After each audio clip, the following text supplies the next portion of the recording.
Assalamualaikum warahmatullahi wabarakatuh. Innal hamdalillah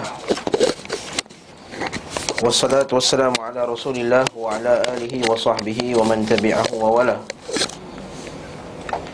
Allahumma salli ala Muhammad wa ala ali Muhammad kama sallaita ala Ibrahim wa ala ali Ibrahim innaka Hamidum Majid. Wa barik ala Muhammad wa ala ali Muhammad kama barakta ala Ibrahim wa ala ali Ibrahim innaka Hamidum Majid. Amma ba'du. Sambung terus bab berkenaan dengan rijalul ghaib.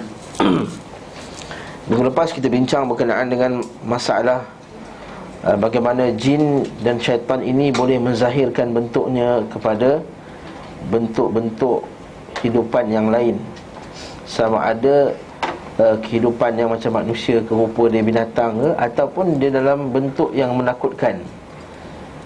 Jadi kita kata tak mustahil lah kalau dia keluar dalam bentuk langsui ke, bentuk pocong ke, bentuk apa ke. Ini semua bentuk-bentuk yang menakutkan manusia. Cuma yang peliknya dekat negara Arab tak ada pula langsui itu, tak ada pula pocong tu, tak ada. Itu kita tu wallahu alam lah. Adakah benar ataupun itu khayalan saja.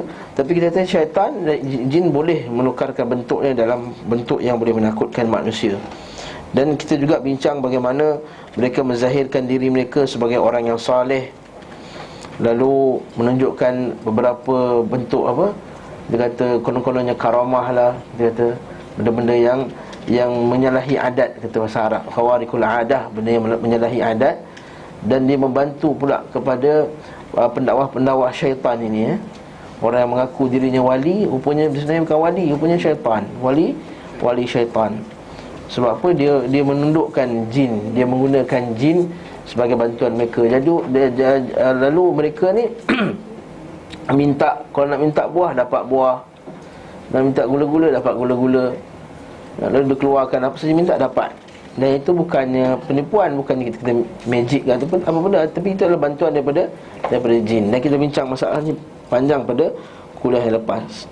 Dan mereka menggunakan perantaran jin tadi, lalu jin tu minta mereka buatkan sebagai gantinya, buatlah bentuk-bentuk apa-apa puja-pujaan. Lalu dia buat tulisan-tulisan yang pelik-pelik, memusing-musingkan kalimah Allah, dia pusing ayat Allah Ta'ala, nama Nabi tu dia pusing-pusing. Kemudian dia tulis pula nama-nama jin yang kita ingatkan, nama Arab mana entah siapa tah, kita pun tengok je Arab baru ha huwa huma hum. Jadi dia tengok situ, kita pun tak perasan, lalu kenalah tipu dengan golongan ni.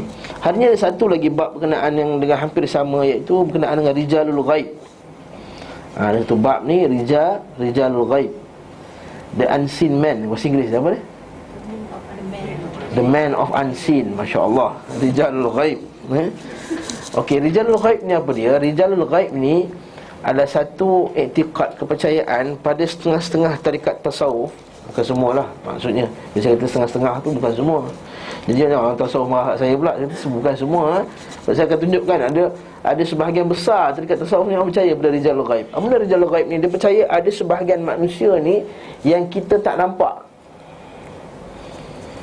Mereka ni adalah wali-wali Allah. Mereka ni berterbangan dekat dunia ni, berjalan satu dunia. Apa dia buat? Wallahu alam. Dan mereka, kepercayaan sebahagian mereka, dia kata sebahagian duduk kat setengah bukit. Duduk kat setengah bukit, kalau kita buat majlis zikir, dia akan datang. Sekarang nampak, sekali lagi tengok tak ada dah. Dia panggil rijalul ghaib. Dan pada mereka i'tiqad, orang ni orang yang saleh, lalu kita boleh bertawassul dengan mereka. Itu problem dia. Bukan setakat ada i'tiqad, ada benda-benda pelik-pelik ni. Bukan beriktikad bahawa ada satu golongan orang yang soleh yang tak boleh nampak dengan mata. Tapi masalahnya, dia percaya, mereka beriktikad bahawa mereka ni, kedudukan mereka istimewa di sisi Allah. Lalu kita kena berdoa, bertawassul kat dia, mengambil mereka sebagai orang tengah dalam beribadah. Jadi saya akan tunjukkan beberapa jenis doa mereka yang mereka bacakan dan mereka nyanyi-nyanyikan di dalam majlis-majlis zikir, yang mereka kata majlis zikir mereka, yang dalamnya penuh dengan unsur syirik. Mula-mula nak dengar macam best je, wah Allah, mula-mula ucapkan la ilaha illallah, mula kata selawat kepada Nabi SAW. Tapi lepas tu dia dah start lah, dia sebut satu-satu nama wali-wali yang disangkakan dan dikatakan bahawa mereka tu ada di sekeliling kita ni. wali abdal, wali kutub, macam-macam nama kita akan dengar insya-Allah. Nama pelik-pelik, wali kutub, wali abdal, apa benda dah. Yang tak ada dalam hadis Quran dan hadis nama-nama tersebut. Okey, kita baca dulu buku ni. Kita tengok yadhkuru syarih at-Tahawiyah. Dan disebut pensyarah kitab at-Tahawiyah. At-Tahawiyah ni satu kitab akidah, Abu Ja'far at-Tahawi, satu ulama mazhab Hanafi. Dia ni anak murid kepada anak murid Imam Hanafi, Abu Ja'far at-Tahawi. Ada kitab buku akidah Tahawiyah. Kalau ikut kita sistem di Saudi, dia mula-mula kena baca kitab Usul Salasah dulu, kitab Tauhid, lepas tu kena baca kitab Aqidah Wasitiyah, lepas tu baru baca Tahawiyah. Sebab Tahawiyah ni dia lebih susah berbanding dengan Wasitiyah, dan Wasitiyah lebih susah berbanding dengan kitab Tauhid. Jadi tu kitab ni kitab memang wajib dipelajari. Dan Abu Ja'far Tahawi ni meninggal tahun 300 Hijrah lebih. Maksudnya zaman bila? 1100 tahun lalu, zaman ulama salafus salih, yang Nabi menjanjikan pada mereka ini ada kebaikan. Thumma alladhina yalunahum, thumma alladhina yalunahum, sebaik-baik kurun ialah manusia yang berada di kurunku, kemudian kurun dan selepasnya, kemudian kurun dan selepasnya. Yang Nabi SAW memberi jaminan bahawa agama mereka ni berada di atas jalan yang benar. Adapun yang datang selepas mereka ataupun tidak mengikut jejak langkah mereka, tidak ada jaminan bahawa akidah mereka akidah yang sahih. Sebab itulah dibuat pembahagian salaf dan khalaf. Bukanlah khalaf tu dari segi masa sahaja. Bukanlah khalaf tu dari segi masa. Maksudnya kita sekarang zaman khalaf lah, kita dah terlepas daripada zaman yang awal tu. Tidak. Kita kata siapa yang ikut jalan ulama-ulama yang awal, yang berada pada 300 kurun yang awal, maka itu juga digelar sebagai orang yang mengikut jalan salaf. Jadi sebab itulah kita selalu mengungkapkan kata-kata perkataan salaf ni, sebab kita nak menghidupkan balik apa yang ulama-ulama salaf telah karang, apa ulama salaf dulu telah perjuangkan. Masalahnya sekarang kita selalu ambil yang khalaf dan kita melupakan yang salaf. Lalu dia buat pula kenyataan-kenyataan yang mengelirukan umat. Dia kata apa? Dia kata as-salafu aslam wal khalafu ahkam. Dia kata salaf tu selamat, akidah salaf, tapi akidah khalaf yang datang kemudian tu lebih bijaksana, lebih ahkam. Sebab apa? Yang salaf tak baca falsafah, yang salaf tak kenal sains, yang salaf tak jumpa ilmu-ilmu yang baru. Yang khalaf jumpa falsafah, yang khalaf baca falsafah, yang khalaf baca ilmu-ilmu yang baru. Bila dia jumpa ilmu-ilmu yang baru ni, dia lebih faham nas Al-Quran dengan hadis. Adapun yang salaf tak belajar falsafah ni, jadi dia tak faham semua dalam Al-Quran. Ni bahaya. Sedangkan Nabi kata yang paling selamat siapa? Yang awal kan. Siapa orang paling selamat? Orang paling berilmu ke orang kurang berilmu selamat? Terutama sekali orang lebih berilmu lebih selamat. Jadi adakah bila kamu maksudkan dengan khalaf itu lebih ahkam, lebih pandai, lebih mengetahui, lebih faham akan nas Al-Quran, maksudnya kamu nak dakwa khalaf itu lebih berilmu daripada salaf? Bila kamu dakwa macam tu, itu dakwaan yang salah lah. Mana kamu dakwa ulama-ulama kita yang awal kurang faham. Dia mengkiaskan dengan benda-benda yang moden ni. Contohnya, adakah kereta zaman Henry Ford dengan kereta zaman sekarang mana lagi canggih? Disamakan macam tu. Itu maknanya salah-salah dalam bab kereta ni tengok. Salah dalam bab kereta, betul lah. Salah dalam bab kereta kan. Salah dalam bab kereta, Henry Ford ni kereta macam mana? Tengok dalam TV tak? Tengok Discovery tak? Jangan tengok ESPN je, tengok Discovery segala. Jadi itu macam tiang tu, tayar macam apa je. Sebab kereta tak siap, betul tak? Yang sekarang kereta canggih.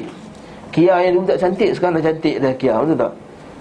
Adakah maksudnya dia kata, oh nampak yang salaf kereta, nampak kereta tak cantik, nampak yang khalaf cantik. Macam tu juga ilmu Islam.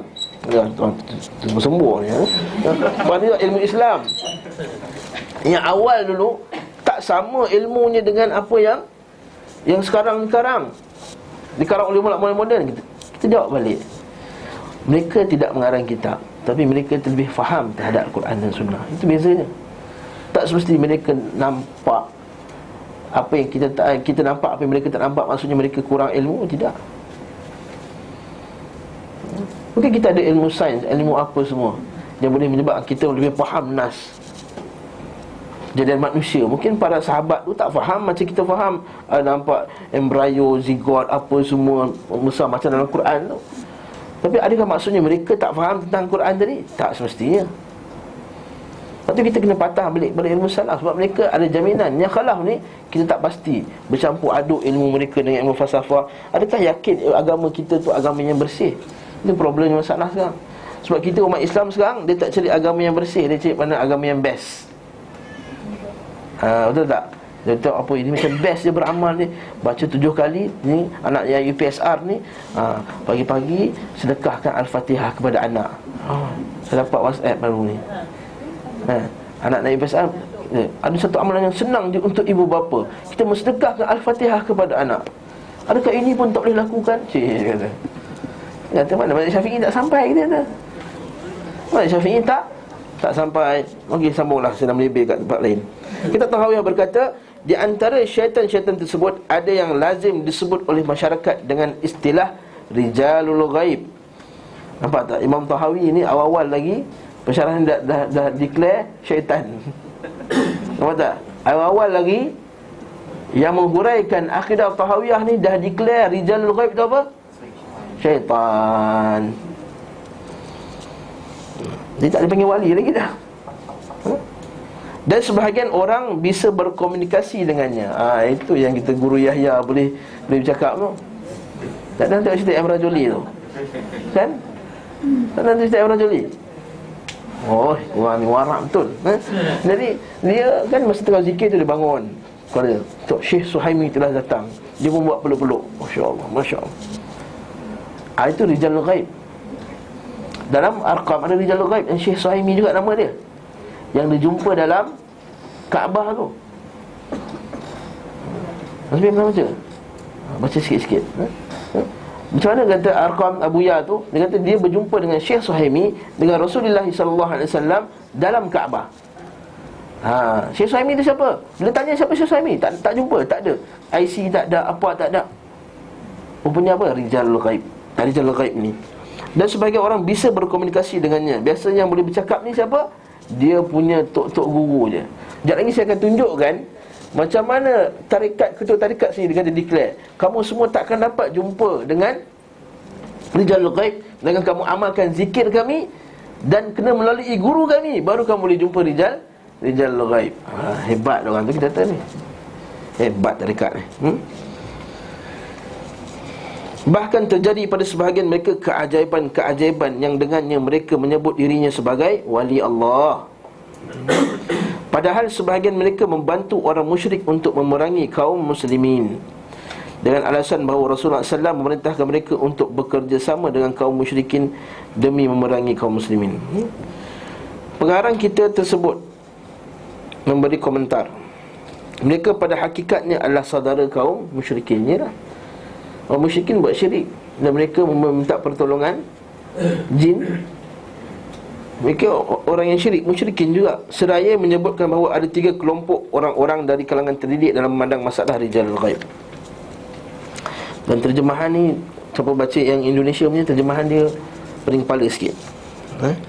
Kalau English mungkin lebih mudah difahami. Kelompok pertama, dia kata, kelompok yang pertama mendustakan rijalul ghaib. Hizbun yukadzibuna biwujudi rijalul ghaib.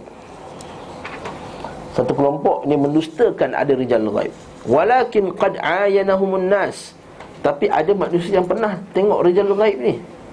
Wa thabata amman ayanahum aw haddathahu athiqat bima ra'awhu. Bahkan telah sabit ada orang yang pernah melihat rijalul ghaib ini, ataupun ada orang-orang yang dipercayai, contohnya ulama, wali-wali, orang alim, kata dia pernah nampak rijalul ghaib.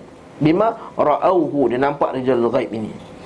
Wa haula'i, dan mereka ni semua, idza ra'awhum wa tayaqqanu wujudahum khada'u lahum. Tapi mereka ni bila nampak pada rijalul ghaib tadi, mereka tunduk, kan, betul lah rijalul ghaib ni betul. Mula-mula dia dusta kan, bila nampak sekali terus tunduk. Nampak tak? Sebab dia tak ada asas nak menapis benda tersebut. Dia tak ada maklumat. Tapi dia nampak benda hebat je, dia kata, oh betul lah rijalul ghaib ni betul. Ini golongan pertama. Nombor bab yang kedua, golongan yang kedua pula, wa hizbun arafuhum wa raja'u ila al-qadar wa taqadu anna thamma fil batin tariqan ila Allah ghairu tariqatil anbiya. Dia kata apa? Telah mengenal mereka dan mengembalikan masalahnya kepada takdir. Mereka berkeyakinan bahawa di alam ini tidak terdapat jalan menuju Allah selain jalan para nabi. Yang ini golongan yang okey lah. Dia tak boleh. Letaklah duk wali macam mana, hebat mana pun, dia kata tak ada jalan lain nak menuju Allah melainkan jalan Nabi. Tak jalan lain menuju Allah melainkan jalan Nabi. Itu kata Junaid al-Baghdadi, kata ulama, kata kullu tariqin ila Allah masdudah. Kata ulama, kullu tariqin ila Allah masdudatun illa tariqa Muhammadin sallallahu alaihi wasallam. Setiap jalan nak berjumpa Allah tu semuanya telah tertutup, masdudah. Maksudnya tak ada lagi dah istilah kau dengan cara kau, aku dengan cara aku nak jumpa Allah Ta'ala. Tak boleh. Sebab semua jalan telah tertutup, masdudah, illa tariqa Muhammadin sallallahu alaihi wasallam, melainkan jalan Nabi Muhammad sallallahu alaihi wasallam. Okey. Golongan ketiga pula. Yang ni golongan yang sesat lah. Wa hizbun ma amkanahum an yaj'alu waliyan kharijan an dairatur rasul. Sekelompok lagi terdapat mungkin berupaya meyakini adanya wali yang berada di luar wewengan. Apa wewenang ni? Inggeris terjemah apa? Inggeris terjemah apa kata? Dairatul Rasul, maknanya keluar daripada daerah Rasul, outside of the framework. Wewenang ni apa benda ni?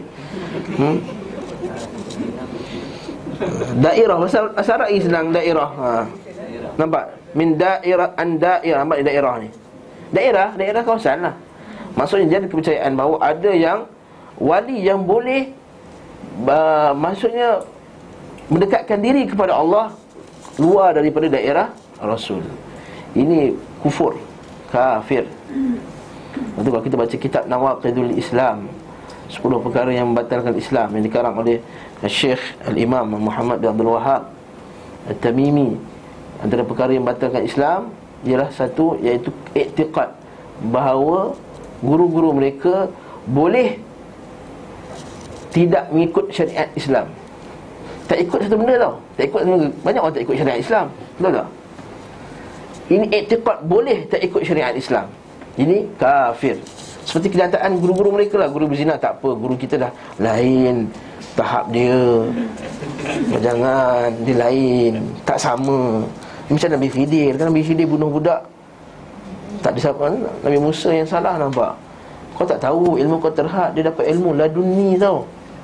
Kau setakat ilmu ni, ilmu syariat dia kau ni. Baru baca buku alam jin dah nak bantai orang, contohnya. Itu ahli bid'ah. Dia bukan kira Al-Quran dan hadis. Kata kau baca buku alam jin, dia pelekehkan. Dia kata Al-Kibir. Sedangkan kufur pekerjaan tersebut, faqalu yakunu rasul huwa muhabban lil ta'ifatain. Masya-Allah. Bisa jadi seorang rasul adalah Muhammad untuk dua kelompok. Mereka mengagungkan. Maksudnya ada dua kelompok. Maksudnya ada Muhammad untuk dua kelompok. Satu ajaran Nabi Muhammad untuk orang awam, satu ajaran Nabi Muhammad untuk orang yang khusus. Sebab tu dia kata korang ni awam, kami khas. Khawas. Dalam khawas tu pula ada khususul khusus pula. Khawasul khawas. Dan antara khusus tu ada yang lebih khusus lagi, yang tak dicapai martabat oleh kamu semua. Islam macam ni ke? Islam macam ni ke? Saya tanya dulu. Islam tak ada. Islam macam bukan kursi gelap tau. Dia ada geng yang special lah. Ada high ranking dia. Macam geng kapak tu. Dia mula ada geng kapak. Cerita apa? Geng kapak tu, cerita kungfu tu, geng kapak kan ada special. Kungfu asal tu. Jadi Islam tak ada. Islam tak ada macam ni. Islam tak ada khawasul khawas. Siapa bertakwa kepada Allah, man kana yu'minu billahi wal yawmil akhir wa 'amila salihan falahum ajruhum 'inda rabbihim wa la khaufun 'alaihim wa lahum yahzanun. Siapa yang beramal saleh, kalau lelaki dan perempuan, orang beriman, beramal saleh,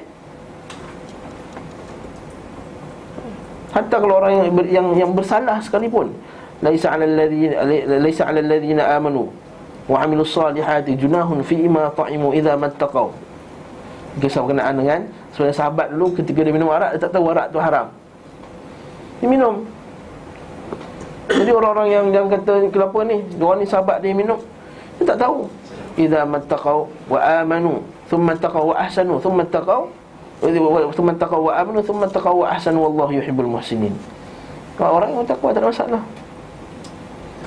Betul ada Quran dan surah An-Nisa Allah Ta'ala sebut lagi, siapa yang mematuhi Allah wa Rasul fa ulaika ma'al ladzina an'amta 'alaihim minan nabiyyin wasiddiqin wasyuhada'i wassalihin wa hasuna ulaika rafiqa. Dan surah An-Nisa, sungguhnya orang beriman yang taat kepada Allah dan Rasulnya di kalangan taat Allah dan Rasulnya, fa ulaika, mereka itu bersama dengan ma'an'amta 'alaihim minan nabiyyin wasiddiqin wasyuhada'i wassalihin. Siapa taat kepada Allah bersama dengan para anbiya, rasul, siddiqin wasyuhada'i wassalihin. Itu yang kita baca suratul ladzina an'amta 'alaihim sampai habis tu, ghairil maghdubi 'alaihim waladdallin. Itu kisah seorang sahabat Nabi, dia kata sedih, dan ini diriwayatkan oleh Al-Imam Al-Baihaqi. Seorang sahabat dia kata, kenapa nampak sedih? Rasulullah kata, kenapa kamu sedih? Dia kata, ya Rasulullah, aku takut berpisah denganmu ya Rasulullah. Aku sedih kalau berpisah denganmu ya Rasulullah. Dia kata, tak, aku kan sama dengan kau sekarang ni. Dia kata, tak Rasulullah, kalau aku meninggal, aku takut engkau dekat atas, aku dekat bawah. Dia sedih. Dan kalau meninggal aku tak dapat jumpa kau ya Rasulullah. Rasulullah kata tak. Rasulullah baca ayat tadi, orang yang beriman amal saleh di kalangan lelaki dan wanita, mereka itu bersama an'amta 'alaihim minan nabiyyin wasiddiqin wasyuhada' wassalihin wa hasuna ulaika rafiqa. Kita akan jumpa dengan para anbiya dengan syarat beriman kepada Allah Subhanahu wa taala dan berikut sunnah Nabi sallallahu alaihi wasallam. Nampak ini kelompok ni sesat namun bodoh terhadap mereka mengagungkan Rasul. Nampak, mereka mengagungkan Rasul, bukan tak cinta Rasul. Lepas tu kalau tengok puak-puak ni pakai serban, pakai jubah, pakai apa, betul-betul lah. Buang anak kata ni apa, pakai serban, pakai jubah, apa semua. Bukan, malah lebih hebat dari kita cara berpakaian. Tetapi mereka tu jahil terhadap agama mereka, kata penulis kitab ni. Namun mereka bodoh terhadap agama dan syariatnya. Mereka terkena penyakit apa tuan-tuan? Manusia ni ada dua penyakit je. Penyakit apa? Jangan kata penyakit jantung, penyakit dunia ni saya tak boleh. Manusia ni ada dua penyakit. Apa dia? Yang merosakkan jiwa dia.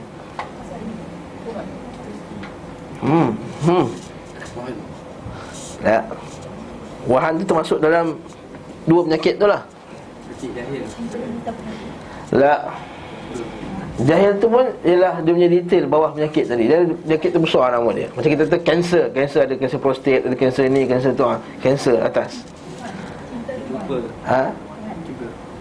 Wahan is part of satu penyakit dia lah. Dia ada dua je. Masya Allah. Dapat air ni. Ala Fontaine. Pelupa lah. Hati tu dia memang hati pun. Memang masalah hati pun, bukan masalah badan, bukan masalah fizikal. Tak apa jawab. Kibir dalam tu juga. Dua penyakit je, syubhat dengan syahwat. Dua penyakit apa dia? Syubhat dan syahwat. Tidak ada merosakkan manusia ini melainkan dua perkara, syubhat dan syahwat. Syubhat apa? Bawah syubhat tu silap faham, jahil, bodoh, confused, ragu-ragu. Itu bawah syubhat. Bawah syahwat, penyakit dunia, cinta wanita, apa lagi tadi yang sebut tadi? Syahwat kan? Zuyina lin-nasi hubbu syahawati minan nisa'i wal banina wal qanatiril muqantarati minadh dhahabi wal khailil musawwamati wal an'ami wal harth. Surah Ali Imran tu. Dihiaskan bagi manusia ni hubbu syahawat minan nisa', perempuan, anak-anak, wal qanatir, emak-emak, apa qanatir apa? Gandum-gandum, wal fiddah wal dhahab wal fiddah, emas dan perak, wal khailil musawwamah, dan kuda yang best. Kalau zaman kita kereta kan, tiap hari ada orang polis kereta kat tempat. Sekali polis 300, sekali polis 300 kan. Wal khailil musawwamati wal an'am, dan binatang-binatang ternak, wal harth, dan juga ladang-ladang. Itu benda syahwat lah. Yang merosak manusia syahwat satu, nafsu dia. Satu lagi syubhat. Jadi dua penyakit manusia, syubhat. Syubhat ubat dia mempelajari ilmu yang sahih dengan Quran dan Sunnah. Syahwat ubat dia beramal dengan amalan Islam. Kena ijtihad, kena beribadah, kena lawan nafsu, kena ni. Itu syahwat. Ada orang yang Dia penyakit syubhat tak ada, Masya Allah alim, tapi ada penyakit syahwat. Dia tahu tapi dia buat juga benda yang salah. Yang ni macam apa? Macam golongan apa? Yahudi sahih. Yahudi kan? Yahudi al-maghdub. Ada pun yang syahwat pula. Syahwat dia bagus, tak ada syahwat. Bukan tak ada syahwat, dia kontrol syahwat dia. Tak ada syahwat tu bahaya tu. Kena makan catu abah tu, itu bahaya. Dia kena syahwat dia tak jaga, dia jaga, alhamdulillah, masya-Allah bertakwa. Dahi hitam apa semua, tapi itulah. Bukan saya kata dahi hitam salah, bagus dahi hitam ni. Kata Syekh Al-Utsaimin mungkin tanda mungkin. Kalau Syekh Al-Utsaimin tak setuju dengan tanda hitam tu sebenarnya, sebab ada setengah orang kulit dia senang bertanda. Bukan kuat sangat sembahyang pun, tapi senang bertanda. Ada yang kuat sembahyang tapi tak bertanda. Syekh bin Baz rahimahullah, mana ada tanda hitam, lebat ke tak? Tapi guru dia Syekh Utsaimin, mana ada tebal hitam macam ni. Tapi anak murid dia menceritakan Syekh Utsaimin setiap hari dia akan bangun pukul 2 solat, walaupun dia tidur pukul 12. Dan kalau solat pukul 2, dan kalau solat tu dia tidur balik. Dia macam sunnah Nabi, macam Qiyam Daud kan, Nabi Daud bangun, tidur, bangun balik. Setiap hari pukul 2, dia automatik dia akan bangun pukul 2. Ini diceritakan oleh anak murid dia. Ala kulli hal, ini dia syahwat dia alhamdulillah dapat jaga, tapi syubhat, dua penyakit yang merosakkan manusia. Kemudian beliau menjelaskan hakikat mereka dan pengikut-pengikutnya. Sebenarnya mereka termasuk pengikut-pengikut syaitan. Declare terus tulis kitab ni. Dia tak ada bagi can terus Dia tak ada kata mereka ni sebenarnya niat baik apa semua, tak ada. Mereka terus pengikut syaitan. Yalah, ikut rijalul ghaib. Yang tak ikut sunnah Nabi ikut syaitan lah, itu senang cerita. Sedangkan yang dimaksud rijalul ghaib adalah jin. Yang disangka wali tu, yang rijalul ghaib yang tak nampak tu sebenarnya adalah jin. Ini fatwa para ulama kita. Syekh Abdul Rahman Al-Barra masih hidup lagi, Syekh ni. Dia kata manusia ni sama ada alam ni ialah alamul masyhud dengan alamul ghaib. Ada alam yang nampak dan alam yang tak nampak. Tak ada manusia, makhluk yang berada di tengah-tengah. Manusia di tengah-tengah. Manusia alam mana? Alam nampak. Jin alam mana? Alam ghaib. Syaitan alam ghaib. Malaikat alam ghaib. Dia tak ada macam dua alam. Maka binatang dua alam, tak ada. Atau manusia dua alam kan. Manusia dua alam ni pelik lah. Itu cerita lain. Dia tak ada. Manusia ialah alamul masyhud. Dia tak ada manusia yang kejap-kejap nampak, kejap-kejap tak nampak. Bagi rijalul ghaib ni kadang-kadang nampak, kadang tak nampak. Kadang-kadang boleh pegang, kadang tak nampak. Jadi kita akan tengok cerita-cerita mengarut yang Ibn Taymiyah nukilkan berkenaan dengan rijalul ghaib ni. Okey. Apa dalilnya? Apa dalil mereka ni sembah jin? Sebagaimana firman Allah, wa annahu kana rijalun minal insi. Sesungguhnya ada sebahagian manusia, rijal, lelaki-lelaki di kalangan ins, manusia, ya'udhun, berlindung dengan rijal, panggil rijal juga, lelaki-lelaki, minal jin. Itu rijal ghaib lah tu. Minal jin fazaduhum rahaqa, bertambah-tambah kufur mereka. Kalau buka tafsir Ibn Kathir, bila kita minta tolong pada jin, jin bertambah-tambah. Tengok, manusia semua minta tolong kat aku, minta lindung dekat aku, maka bertambah kekufuran dia, bertambah dia nak kufur kepada Allah Subhanahu Wa Taala. Jika bukan jin, ni kata penulis ni, maka tentunya manusia akan merasa dekat dengannya.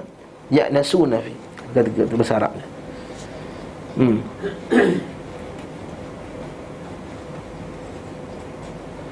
Wa illa fal ins yu'nasun. Maksudnya kita boleh rasa macam sekarang ni, saya dengan Azmi ni, kita boleh rasa dekat dengan dia, boleh pegang, sentuh, dan dapat melihatnya.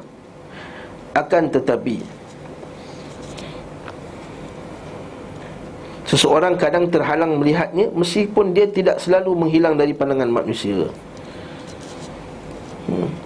Maksudnya walaupun dia sama dengan kita tapi tak nampak. Mana? Tak logik. Ustaz, mana dia pakai logik Ustaz? Ini alam wali Ustaz, tak terjangkau oleh ilmu-ilmu syariat. Dia macam tu. Susahlah kita. Nabi SAW paling bertakwa, tak pernah pun kerja-kerja hilang kejap-kejap ada, mana ada. Tak pernah para sahabat kata tiba hilang. Kalau hilang, sahabat nampak Nabi pergi. Kan dalam hadis Sahih Muslim tu, yang satu hari sahabat tengah duduk-duduk, tiba-tiba Nabi SAW bangun, Abu Hurairah kejar daripada belakang, nampak kejar. Kalau tidak senang, Nabi boleh semua hilang. Macam cerita Lord of the Ring tu, hilang sekejap, orang tu pancung ke semua. Lepas tu perang, itu muncul balik. Bila pancung dia, stop, hilang. Kan? Yang cerita apa tu? Yang kembar ni, kepala putih tu. Kepala putih rambut panjang tu, Matrix tu, kan? Bila tikamnya dia semua dia hilang kan. Yang tu lah. Kalau Nabi boleh buat macam tu, cari jalur gaib, kenapa Nabi tak buat macam tu? Adakah wali kamu lebih hebat daripada Nabi SAW? Adakah wali kamu lebih hebat daripada Abu Bakar As-Siddiq? Lebih hebat daripada Umar Al-Khattab, Abu Ubaidah Al-Jarrah, yang berperang sama dengan At-Tayyar, Ja'far Tayyar, saya putus dua tangannya. Maksud kemudian, kalau kamu hebat sangat, boleh hilang-hilang, kenapa tak tolong pergi perang? Jadi ulama' bagi hujah ni, bagi hujah ni kepada orang-orang yang mengatakan bahawa Nabi Khidir masih hidup. Kalau Nabi Khidir masih hidup, kenapa Nabi Khidir tak bantu Nabi SAW? Sebab Allah Ta'ala sebut dalam surah Ali Imran kan, wa idh akhadallahu mitsaqan nabiyyina, aku telah mengambil perjanjian. Allah Ta'ala telah mengambil perjanjian dengan para anbiya. Kalau keluarnya Nabi, kamu kena tolong dia, bantunya. Qala akhadtum wa aqrartum wa akhadtum ala dhalikum isri, qalu aqrarna, qala fashhadu wa ana ma'akum minasyahidin. Kata Allah Ta'ala, adakah kamu semua bersaksi betul ni? Kamu saksi ni, kalau keluarnya Nabi, kamu akan bantu dia, kamu akan tolong dia. Betul, qalu aqrarna, para anbiya semua kata aqrarna, ya, kami setuju. Qala fashhadu wa ana ma'akum minasyahidin, saksikanlah, dan aku ada orang termasuk orang yang menyaksikannya, kata Allah Ta'ala. Maksudnya para anbiya semua dah angkat janji, kalaulah para nabi ini hidup lagi, pasti dia akan bantu Nabi Muhammad sallallahu alaihi wasallam. Lihat Nabi Isa akan turun, dia akan memenangkan Nabi, ajaran Nabi Muhammad sallallahu alaihi wasallam. Habis tu Nabi Khidir kenapa tak tolong? Kenapa dia masih lagi hilang di mana-mana? Itu dalil yang terkuat, bagi para ulama kita menjawab kepada golongan yang kata ada lagi golongan-golongan macam ni, dia hidup entah ke mana tu. Bahkan sebagian mereka kata ada lagi syekh-syekh orang masih hidup lagi, masih lagi berputar-putar dalam muka bumi ni, lalu mencari majlis zikir. Ya, betul, ini sahih. Lepas tu kadang-kadang dia bangun kata, siapa wali datang majlis kita. Dia macam mana tahu? Jin dah bagi tahu. Jin tu kalau macam datang bagi tahu dia kata, dah datang dah wali kita. Tangan jin. Macam kita kadang-kadang terasa kan, beremang ibu, ada rasa orang masuk. Itu lah rasa dia, perasaan dia. Ini kita jin. Siapa yang mengira bahawa orang itu kalangan manusia, maka dia keliru. Kemudian dia pengarang kitab Aqidah Tahawiyah menjelaskan bahawa sebab terjadinya perbezaan pada ketiga golongan tersebut kenapa ada tiga golongan tadi? Pertama, golongan yang mula-mula tak percaya, lepas jumpa terus percaya. Golongan kedua, golongan yang lawan terus. Golongan ketiga, memang dia ta'assub kepada rijalul ghaib ni. Kenapa?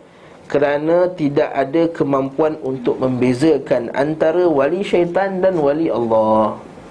Tak tahu nak beza wali Allah dan wali syaitan. Betul Ustaz, macam nak beza wali Allah dengan wali syaitan? Kan nak beza? Ada. Macam nak beza kan? Para sahabat sekalian, ikut Quran dan Sunnah. Ikut Quran dan Sunnah. Tengok dia minum tangan kiri ke minum tangan kanan. Tengok bersatu dulu. Tengok dia suka dengan muzik ke tak suka dengan muzik. Kalau dia dengar Allah, kepala dia layan tu kan, itu macam ada seorang wali. Itulah orang kata wali-wali dengar seorang penyanyi pasal Rasulullah dengan muzik-muzik belakang ni, semua dia pun nangis. Tak tunjuklah video kan, 4 orang pula kan, menangis mengalir mata. Kononnya rindu Rasulullah sambil dengan muzik, ada alat-alat muzik yang haram tu. Tu dari Ibn Taymiyah akan jawab balik. Dia kata mereka menyangkakan ini adalah cinta kepada Rasul, kononnya berzikir kepada Allah Ta'ala. Ini adalah syaitan yang kita baca. Macam mana tahu? Wali Allah benda suka dengan muzik-muzik. Wali Allah benda kalau buat bid'ah. Tengoklah buat bid'ah, tak buat bid'ah. Kalau buat bid'ah, maka wali Allah lah. Mana boleh wali Allah pada orang yang buat bid'ah, sedangkan benda yang paling Allah Ta'ala benci ialah bid'ah.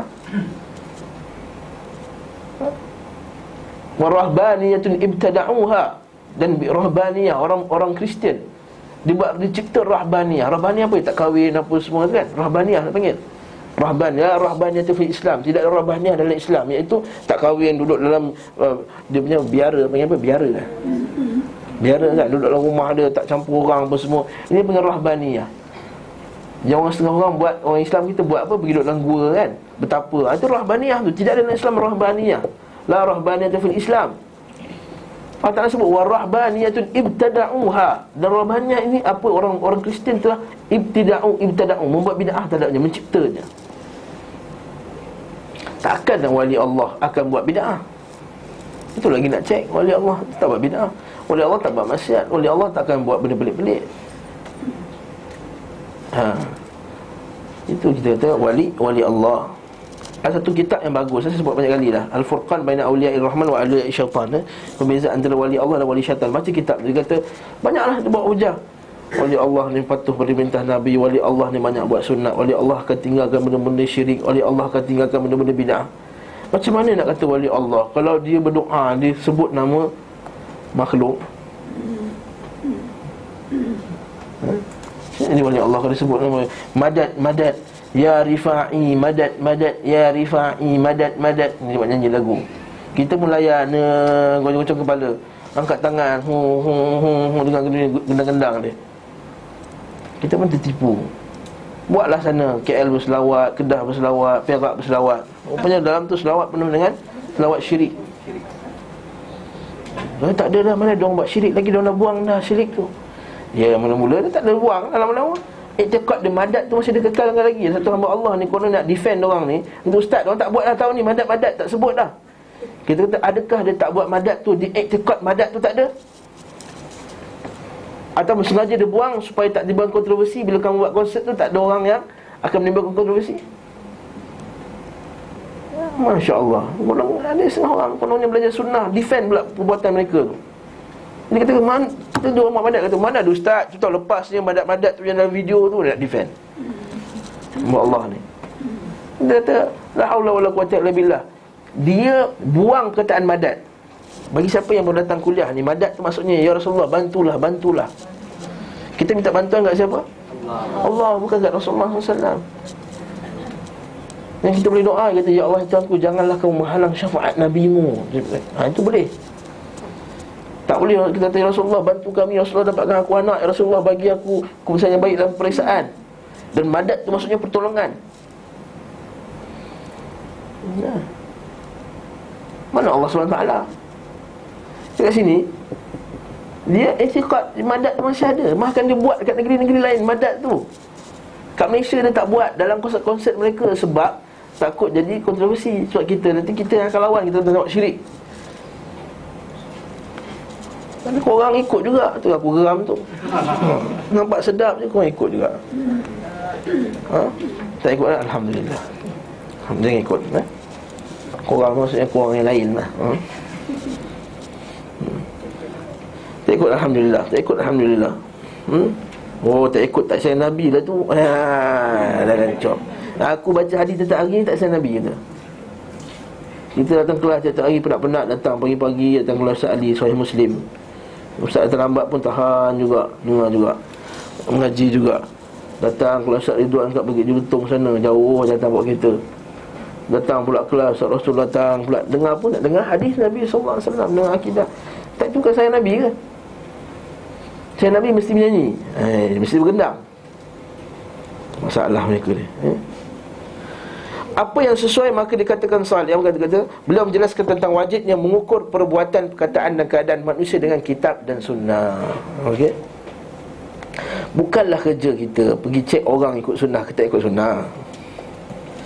Bukan tengok Azmi ni ikut sunnah tak ikut sunnah, seluar ni. Okey sunnah. Janggut, okey sunnah. Bukan itu kerja kita.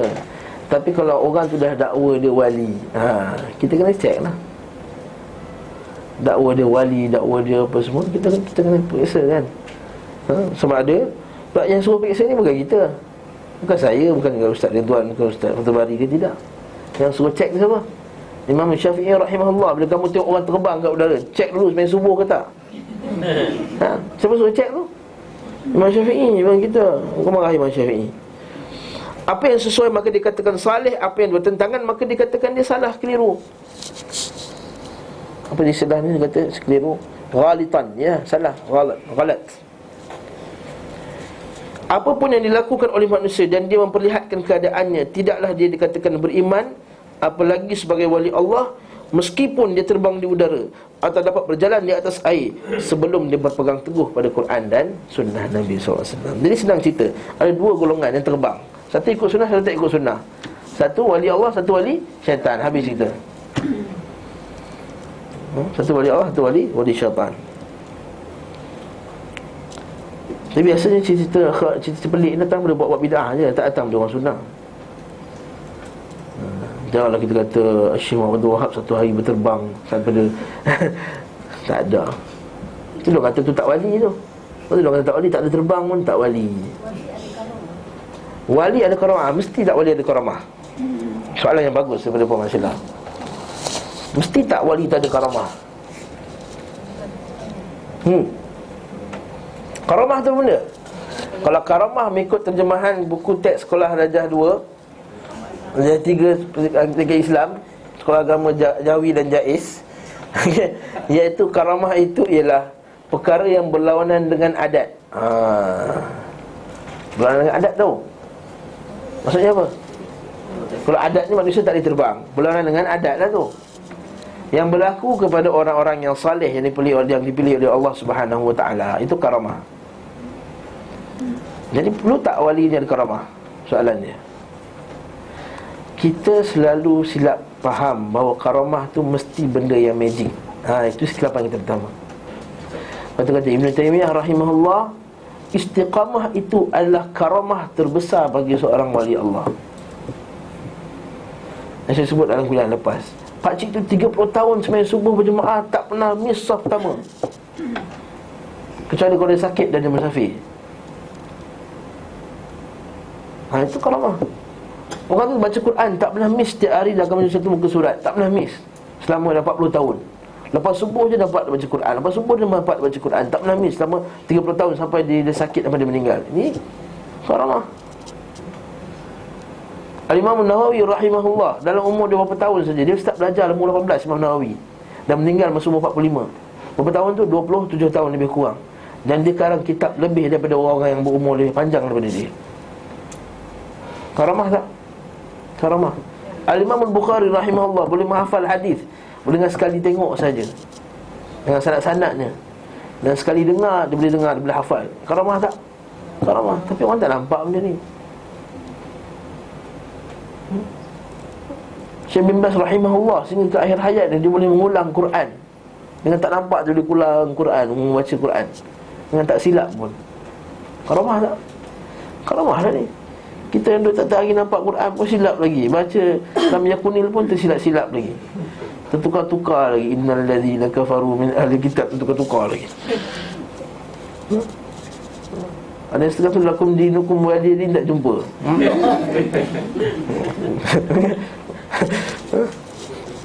Tapi Syekh bin rahimahullah, Syekh Utsaimin rahimahullah, dia ada rekodkan satu ceramah dia sebelum dia meninggal. Dia boleh ceramah dan baca ayat Quran dengan lancar dan tak disilap pun. Masya Allah. Syekh Abdul Al-Qunaiman sekarang ni duduk mengajar dekat Universiti Madinah, umur 80 lebih tuan-tuan, 70 lebih kat 80. Dia boleh baca hadis Nabi SAW dengan para sahabat, dia boleh sebut sekali. Sahabat perawi dia. Kita yang ahad baru ni belajar pun dah lupa dah. Yang mengajar tu kadang-kadang lupa. Tak sama ni. Itulah wali Allah. Kita sangka wali Allah tu mesti nak kena terbang, mesti nak kena buat benda yang pelik, mesti air kencing dia tukar jadi air buah, berak dia jadi emas. Betul tuan-tuan. Bila dia buat cerita-cerita, kita punya, saya tak sebut lah, takut nanti macam nampak memperlekehkan. Tapi sebenarnya cerita tu dia reka-reka. Contohnya Tok Kenali, kisah dia terbuang air besar dalam teksi. Orang tu punya marah, kenapa Tok Kenali ni, kali buka balik jadi emas. Macam saya baba.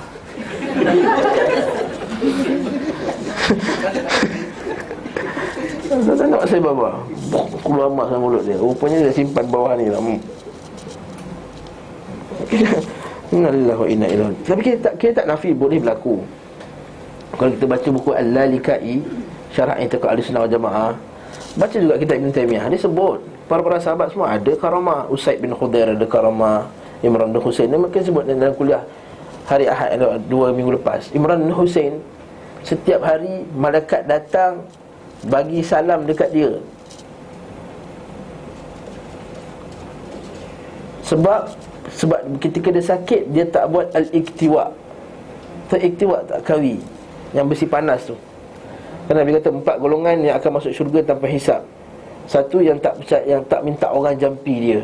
Yang kedua, yang tak percaya benda-benda sial, dan la yatatayyarun. Yang ketiga, yang tak buat al-iktiwa, besi panas. Orang Arab dulu dia ada satu cara perubatan, dia panaskan besi, dia tempel kat badan. Imran bin Husain ni punyalah sakit, dia tak buat pula. Lepas tu malaikat turun bagi salam kat dia. Sehingga pada 2 tahun sebelum dia meninggal, dia tak tahan sangat, dia buat juga. Bila dia buat, malaikat berhenti bagi salam. Bila malaikat berhenti bagi salam, dia stop balik. Dan lepas tu malaikat bagi salam kat dia balik. Ini karamah tak? Confirm karamah. Confirm karamah. Dan banyak ni karamah. Anas bin Malik berdoa turun hujan. Apa lagi? Abu Bakar As-Siddiq, apa dia? Umar Khattab ketika khutbah, dia nampak askar kat Jordan sana tu, sepanjang Jordan tu. Itu. Tapi banyak kali saya sebut lah kan, Ustaz Jaldi pun selalu sebut dalam kuliah-kuliah dia.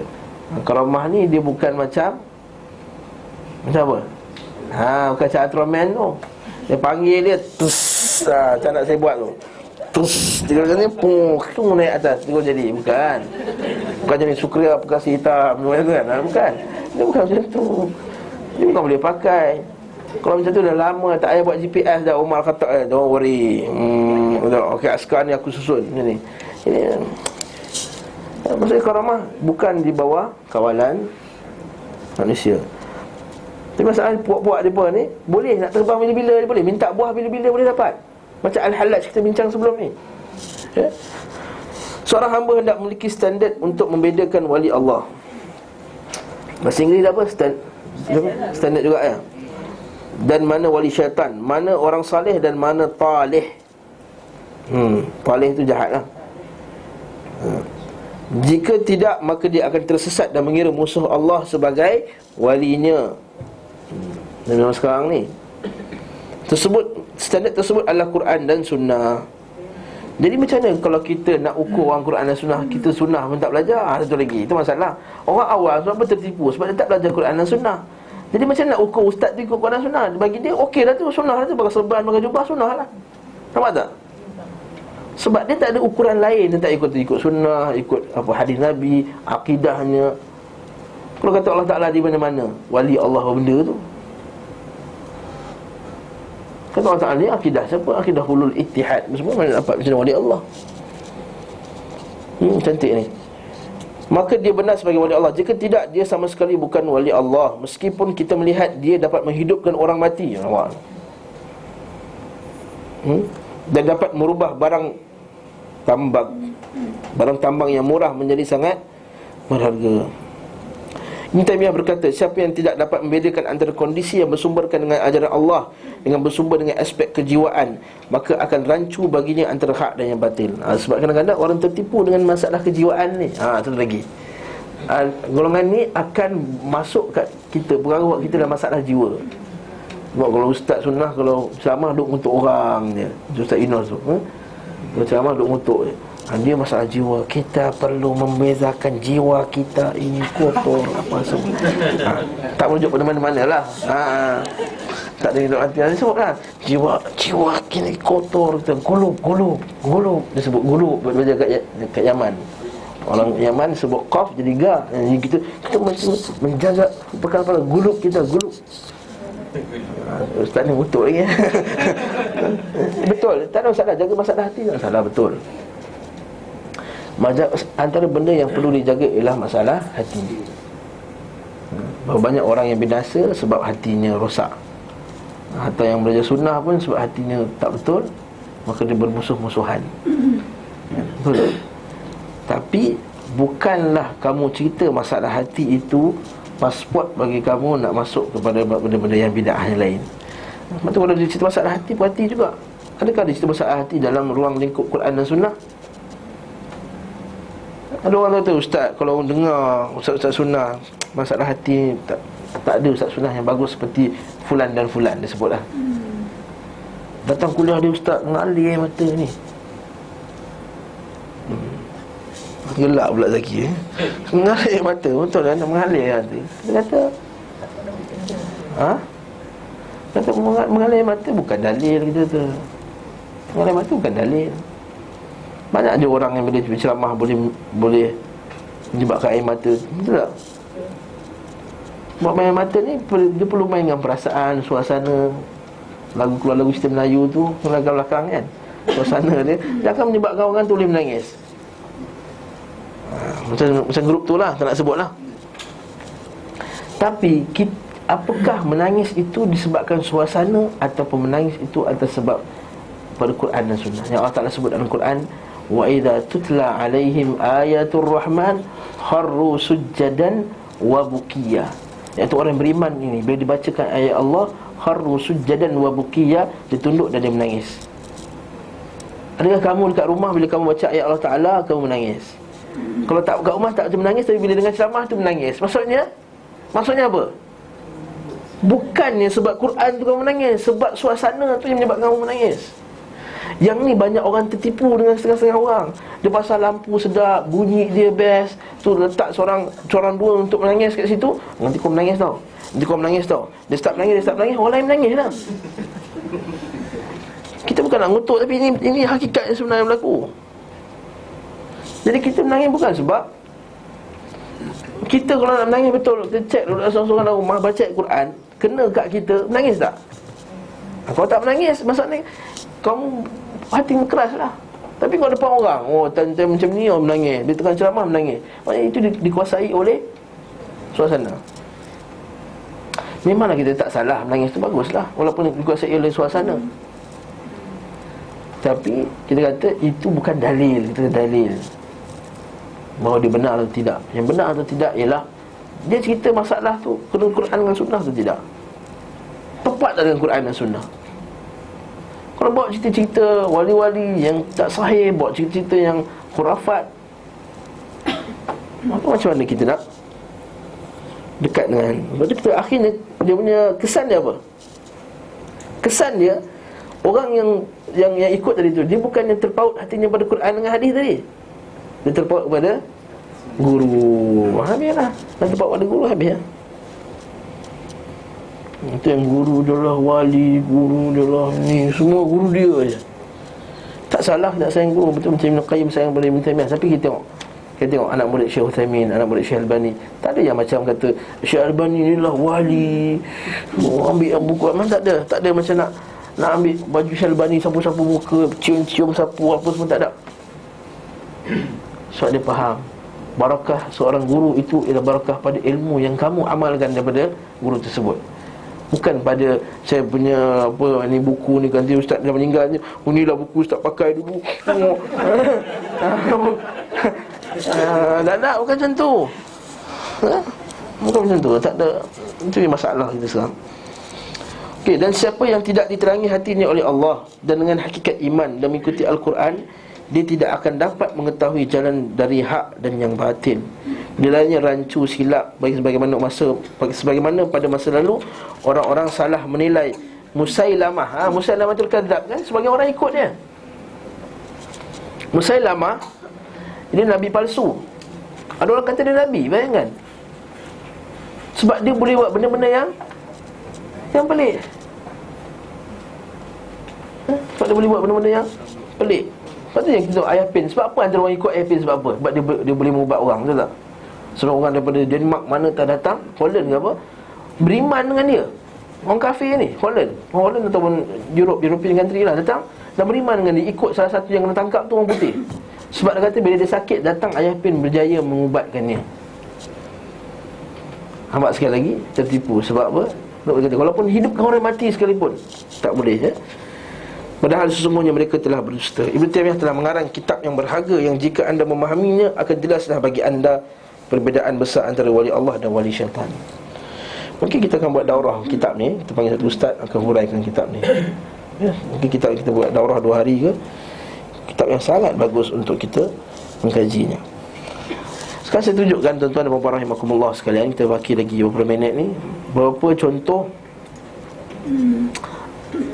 Rijalul Ghaib dan macam mana iktikad orang tarikat-tarikat ni. Yang ni tariqah Naqsyabandiyah Al-Aliyah. Tarikat Naqsyabandiyah. Naqsyabandiyah ni banyak. Naqsyabandiyah Haqqani, Naqsyabandiyah Khalidiyah. Naqsyabandiyah ni Naqsyabandiyah Al-Aliyah. Kata dia nak ajar satu doa. Doa nak dapat jumpa Rijalul Ghaib ni. Jangan amalkan pula Ini cerita je ni. Buat ni dah ambil dia salin ni Ahlul Muntada ni, dia balik dia nak check. Kau dapat jumpa sekalipun, yang tuan-tuan jumpa tu bukan Rijalul Ghaib. Apa dia? Syaitan. S-E-T-A-N. Syaitan. Ikhwani alaikum bihadhihi da'wah al-mubarakah fa innaha bi'idznillah mustajabatun liman dawama 'alaiha bisidqi wal ikhlasi wa sadaquni. Dia kata, wahai saudara sekalian, hendaklah kamu buat doa ni al-mubarakah, doa yang diberkati ini. Sungguhnya dia dengan izin Allah mustajab. Liman dawama 'alaiha, kepada siapa yang berterusan beramal dengannya, bisidqi wal ikhlas, dengan benar dan ikhlas. Wa sadaquni la yastati'u ahadun. Nampak? Dan benarkan kata-kataku, dia kata. Sesungguhnya la yastati'u ahadun qira'ata illa bi'izni ashabiha. Ini kata ni. Macam zikir pun nak kita minta izin. Dia kata seorang tidak akan dapat membacanya melainkan dengan izin ashabuha, tuan punya doa tadi. Allahu akbar. Ada ke doa nak kena minta izin dulu? Lepas tu saya kadang-kadang ada orang datang mengaji bahasa Arab, kata, ustaz, minta halal ilmu ya. Ilmu tu halal. Macam kita kata daging halal, ustaz minta halal daging ni. Tak ada, daging tu dah halal lah. Halal makan minum. Halal makan minum tu lain cerita, sebab kita tumpang makan dia. Ini ilmu minta halal. Mana ilmu musya', ilmu ni disebarkan, wajib, bahkan wajib disebarkan. Kalau saya tak sebarkan berdosa. Ini minta izin. Fa anna di'watu rijalullah as-salihin. Dah start dah. Ini adalah doa rijalullah, lelaki-lelaki Allah. Rijalul Ghaib dan maksudkan sebenarnya as-salihin. Wa as'alukum ad-du'a wali walakum at-taufiq. Aku minta kamu juga doa untuk aku. Wa hiya an ta'rif. Ini ya Allah.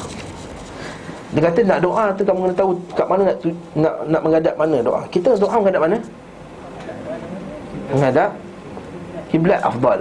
Tak menghadap kiblat pun tak apa. Tapi kita tak i'tiqad menghadap doa menghadap Ihsan Taklim lebih mustajab. Kalau berdoa menghadap ke kondo tu, tak ada. Tak ada, kita pernah i'tiqad tak pernah. Kadang-kadang tak tahu mana kiblat Ihsan Taklim, kondo. Menghadap mana ni? Ihsan Taklim lah. Lebih mustajab. Tak tahu menghadap Ihsan Taklim ni, dia menghadap juga E42 East bawah ni.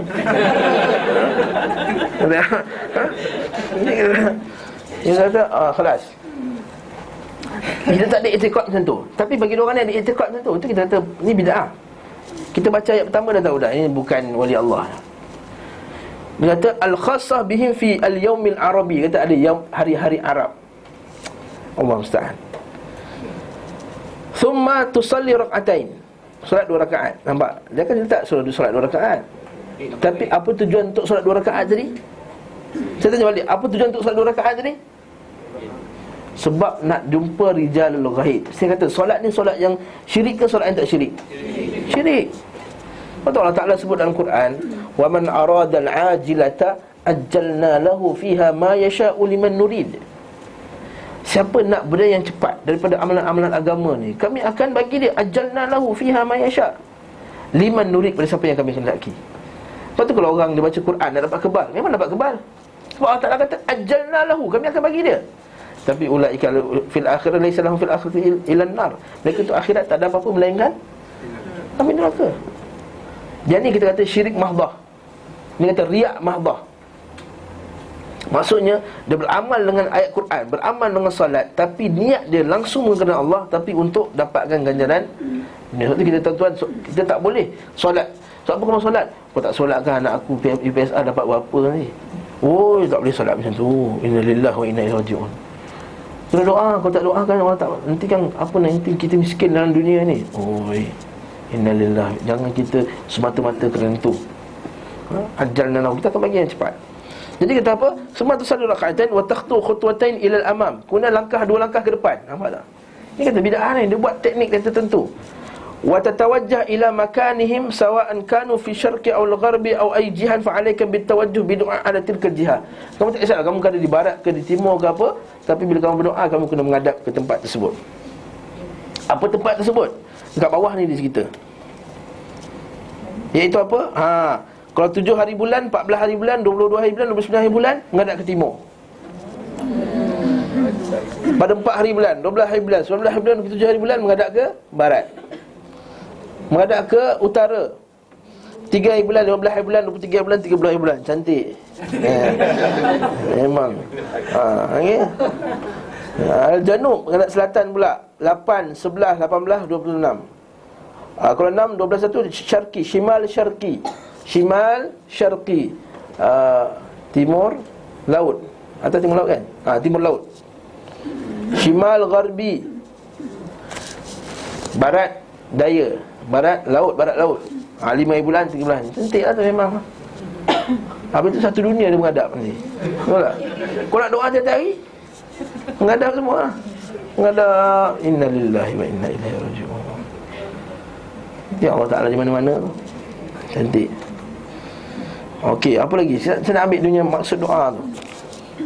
Kemudian baca Fatihah 100 kali kalau kamu sedang duduk.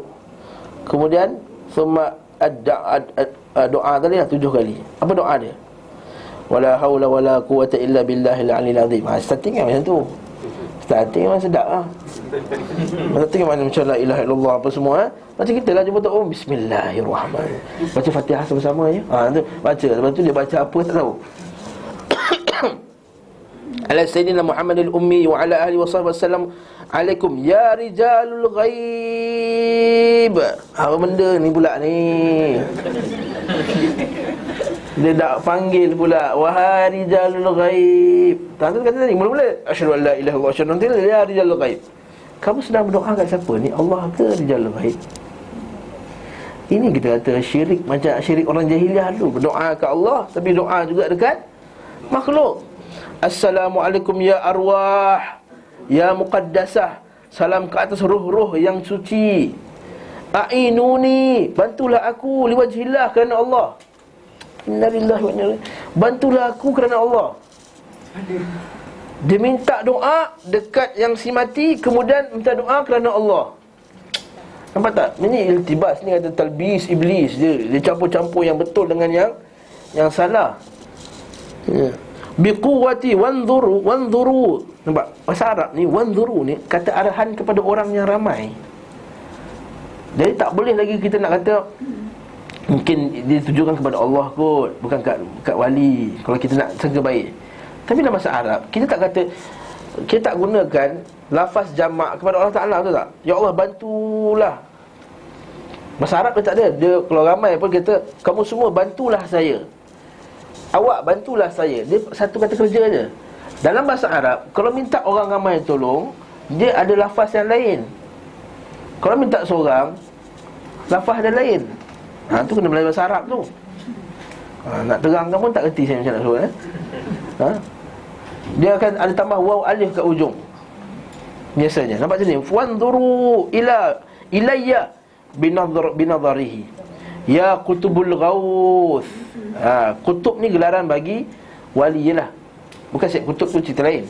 Ini kutub ni satu tahap wali dah tinggi. Dan al-ghauth ni pula yang kita boleh beristighathah dengan dia, iaitu kita boleh minta pertolongan dengan dia.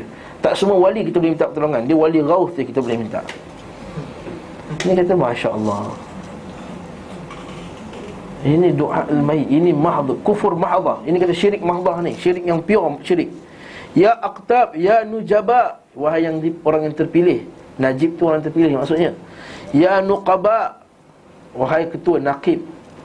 Ya autad, wahai tiang-tiang, maksudnya kita bersandar kepadanya. Nampak, dia panggil wali tu. Ya abdal, wahai wali abdal. Ini bedal ni ya bedal ni. Ya ashbah, ya arwah, wa ya rijalillah, ya salihin, ya mu'minin, ya khadimul rabbil alamin. Dipanggil, diseru lah ni. Aghithuni, innalillah. Bantulah kami sekali lagi, liwajhillah, kerana Allah.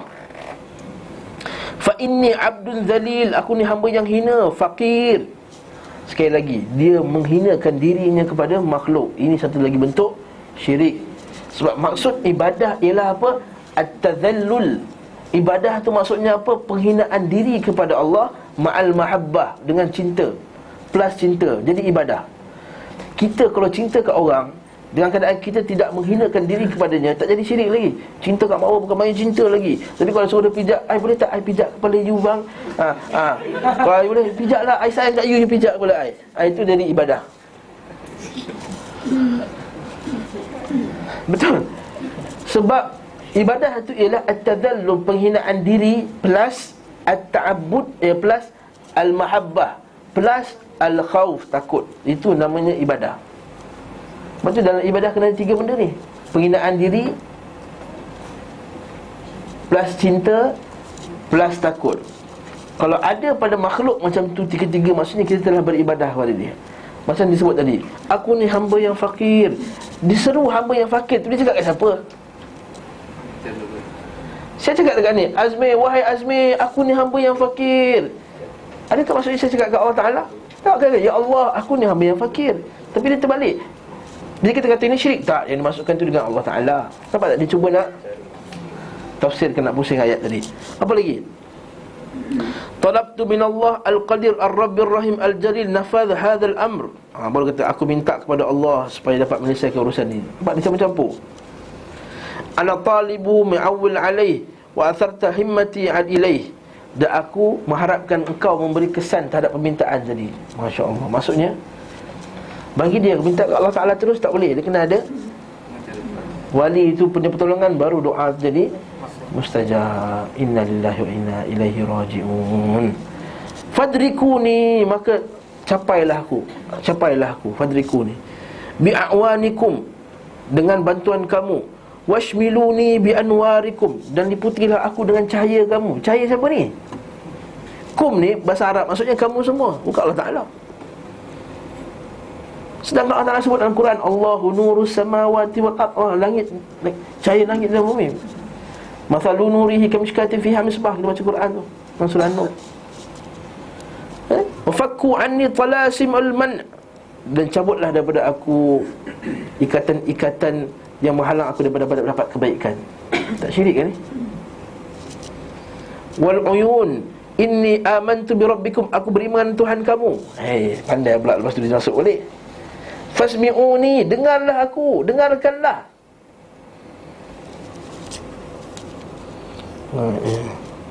Orang dalam kubur boleh dengar tak? Orang dalam kubur boleh dengar tak? Ulama khilaf dalam masalah ni, saya bincang banyak kali kan. Ulama khilaf, orang dalam kubur boleh dengar atau tidak. Tapi orang dalam kubur yang boleh dengar tu, isu ulama khilaf tak khilaf ni kalau kita bercakap dekat kubur tu. Sebab itulah ulama bincang boleh dengar ke tak. Ibn Qayyim antara yang berpegang dengan Ibn Taymiyah berpegang bahawa mayat dalam kubur boleh dengar.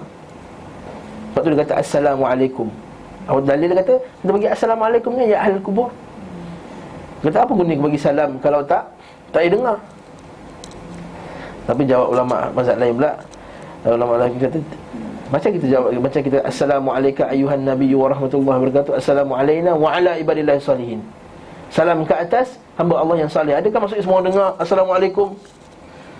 Itu dalam bentuk doa. Tapi ala kulli hal ada berlaku khilaf masalah ni. Tapi khilaf kat sini ialah berkenaan dengan kalau kita pergi kubur bercakap, orang bawah tu boleh dengar tak? Tapi tak ada khilaf yang kata kalau kita jauh kubur kat sana tu, teman tu ni kita sebut dan kita anggap bahawa dia boleh dengar. Syirik lah, maksudnya dia ada sifat rububiyah. Manusia ni, kalau saya kat sini dekat Taman Tun, kita sebut nama dia, kita panggil dia, dia pun tak boleh dengar.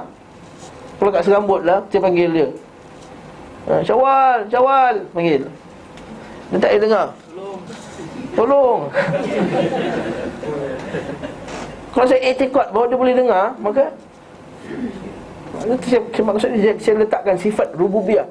antara sifat Allah Ta'ala ialah innallaha sami'un alimun. Sami' mendengar. Yang pendengaran tak sama dengan pendengaran makhluk. Kalau kata boleh dengar semua satu dunia, doa ni bukan dia baca dekat kubur dia saja, dia baca satu dunia. Tak syirik ke tu? Tak syirik apa lagi? Masalah doa ni. Wa balighuni al-maqasid. Ini satu lagi syirik. Dan sampaikanlah tujuanku. Macam mana dia tahu tujuan kita? Mereka dia tahu apa yang dalam hati kita. Allah Ta'ala tahu apa yang kita. Wallahu a'lamu bima kanu yaktumun. Allah Ta'ala lebih tahu apa yang mereka rahsiakan dalam hati mereka. Wa ma 'ala rasulina illa al-balagh. Wallahu a'lamu bima wallahu ya'lamu ma tubduna wa ma taktumun. Surah Maidah. Wa dhunun attali'uni 'ala sir. Dan mana kita teruk ni. Dan kamu mengetahui apa yang dalam rahsiaku. Ya, syirik habislah. Confirm syirik lah ni. Tak payah baca lah.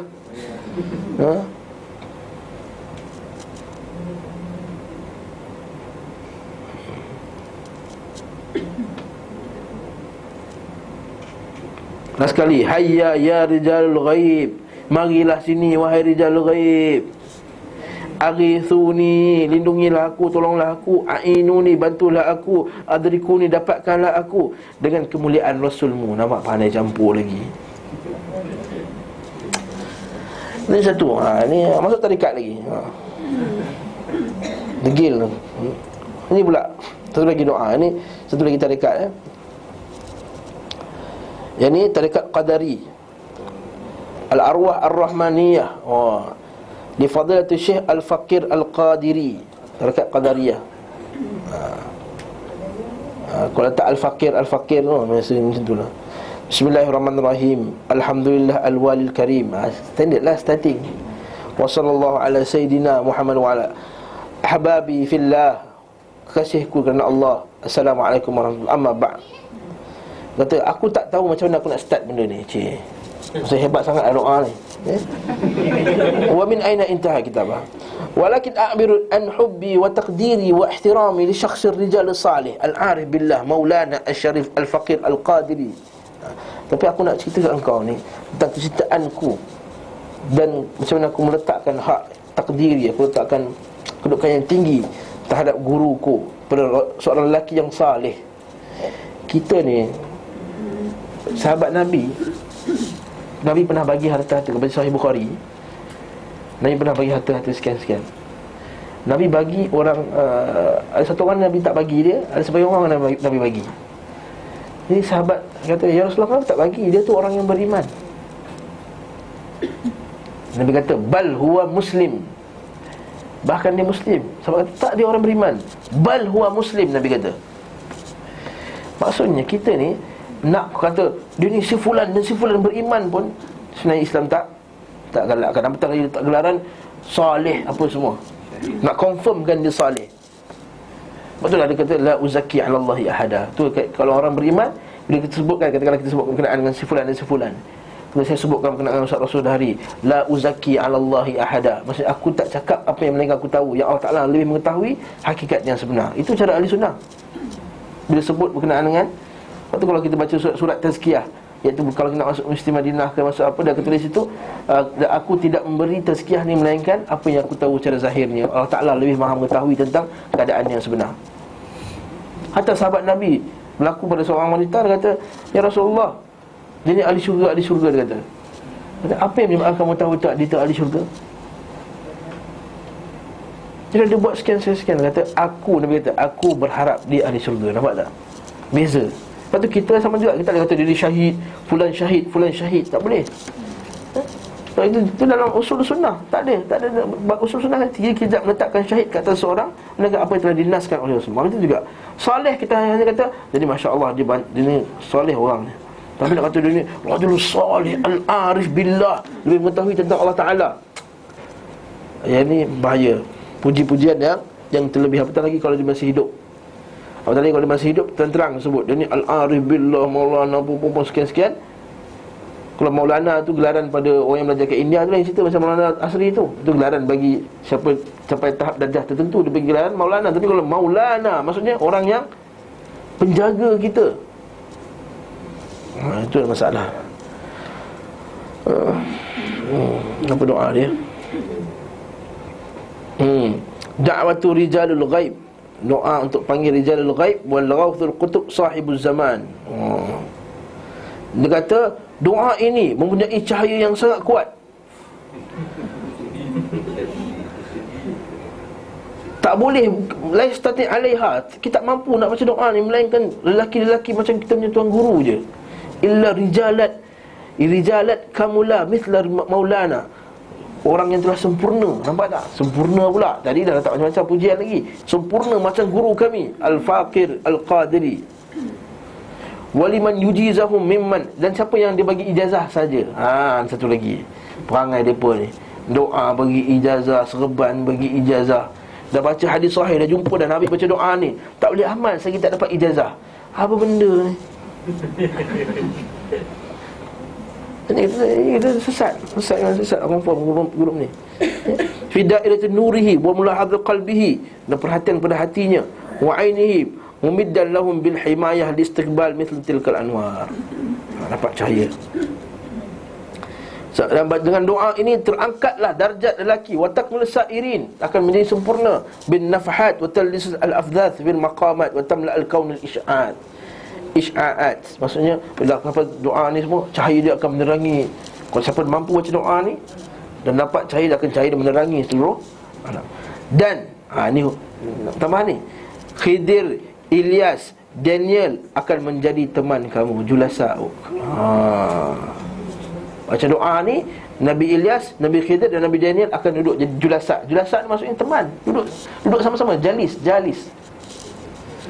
Wal Bas, bukan Syekh bin Bas, ini Syekh dia. Wal Rifa'i, Wal Badawi, Wal Dusuki, Wal Syadhili, Wal Tijani. Ini semua terdekat ni. Terdekat Tijani, terdekat Syadhili, terdekat Badawi, Azim Badawi dekat Mesir. Wal Tijani, bukan Tijani dekat Kondo tu. Ini Tijani lain. Ini Tijani lain, ini Tijani. Qaddasallahu asrarahum nudama'uk.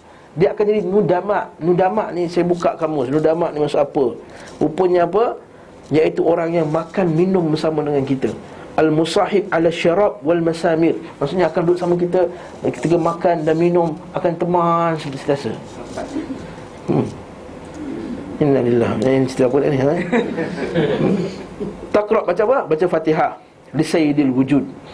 Baca Fatihah untuk ahli bait, baca Fatihah untuk sahabat, baca Fatihah untuk aqtab wali-wali dia, baca Fatihah untuk rijalul ghaib. Ini dah dia sab'atu fawatih la budda minha, 7 Fatihah. Yang itu kita kata dalam Islam tak ada, sunnah Nabi tak ada Fatihah 7, Fatihah 8, tak ada. Kalau buka buku, amalkan Fatihah 8, tutup balik buku tu, letak kat tepi. Kita pergi kedai buku kan, buku apa nak beramal ni? Amalkanlah Fatihah 8. Tutup balik buku tu, cari buku lain. Cari. Lepas tu apa? Ba'datil kafawatis sab'at taqra' ikhlas, baca 11 kali. Hadiahkan kepada roh Nabi. Nabi SAW tak perlu hadiah Fatihah kat diri kita. Nabi tak selawat kat kita. Nabi tak perlu, Nabi tak pernah kata sahabat hadiahkanlah aku Fatihah. Nabi tak pernah kata macam tu. Okay? Kemudian baca doa itu selawat 41 kali. Kemudian baca ayat kursi 7 kali.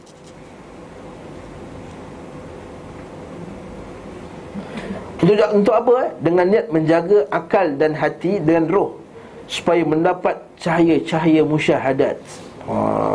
Tujuan apa?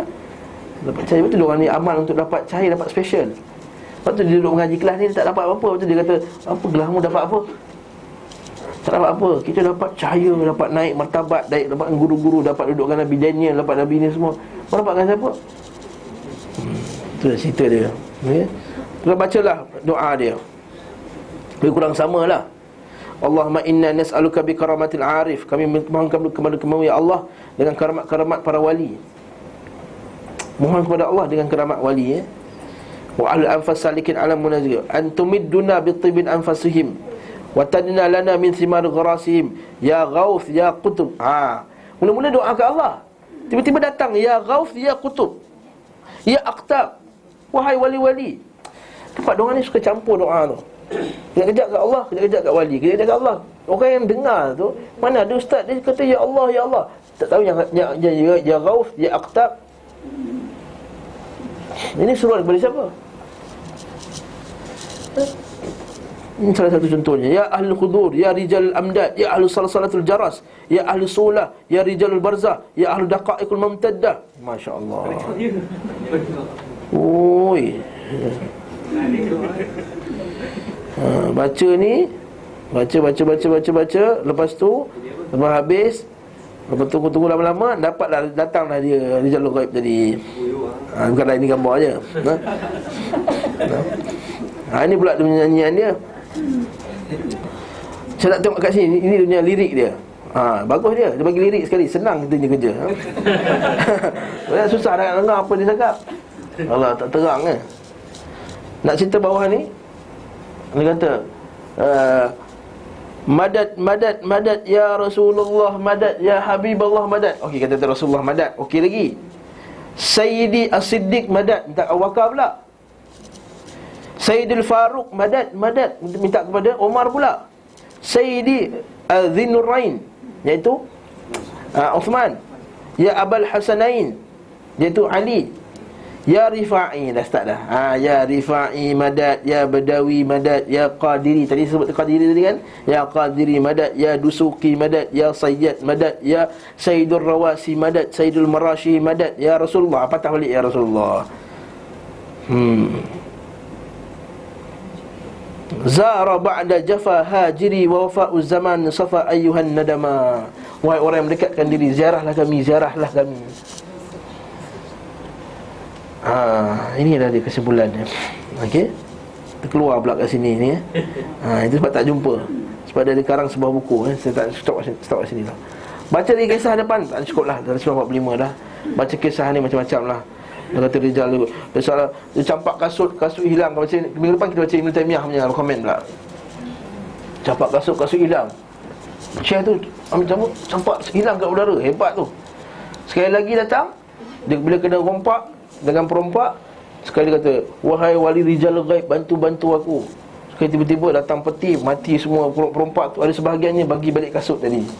Maksud perompak tu jumpa kasut kat langit. Macam mana Wallahualam.